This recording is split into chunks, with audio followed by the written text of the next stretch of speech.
Halo, dobar dan. Da li kod vas mogu da se kupe kvarcne peći? Kvarcne peći? Da. Ja imam već jednu takvu kuću, ali me zanima kako da je namestim da bi mogli na njoj da pečemo roštilj. Ja ne znam, stvarno, znači... Samo sekundu.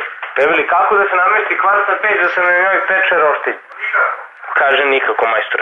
Ja i moji drugari hoćemo da pečemo pljeskavice i ćevape, ali nemamo roštilj. Pa bismo želeli da iskoristimo kvarcnu peć. Pa ne može da se iskoristi kvarcna peć za roštilj nikako, mora na roštilju. Gde su roditelji? Na poslu. Na poslu i ti hoćeš da pečeš roštilj sam. Mi smo je već okrenuli na leđa. Ne smiješ da pečeš nikako. Ali ja sam već stavio ulje. Već si stavio ulje? Da, evo ga cvrči roštilj. Cvrči roštilj. Cvrči roštilj, ja? Da. Si lud? Joj, Bože. Jel mogu ja da skinem ovu žicu šrafcigerom pa direktno na šipkama da pečem? Ja, nema teorije, znači... A možemo ne bi smeo uopšte to da radiš kao prvo. A možemo da skinemo tu žicu i da napravimo lobarsku vatru.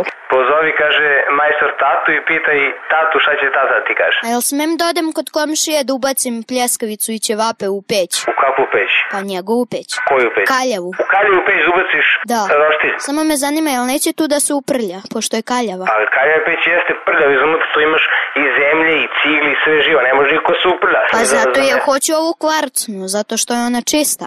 Ne smiješ da mešaš, ne možeš kvarcnu da ubacuješ u kaljavu peć. Zašto? Zato što ne može, zato što nije predviđen. Ili sazida i roštilj, ili ne može da pečeš roštilj. Jel možete da mi ispričate jedan vic? Šta ti ispričam? Jedan vic. Šta ti ispričam?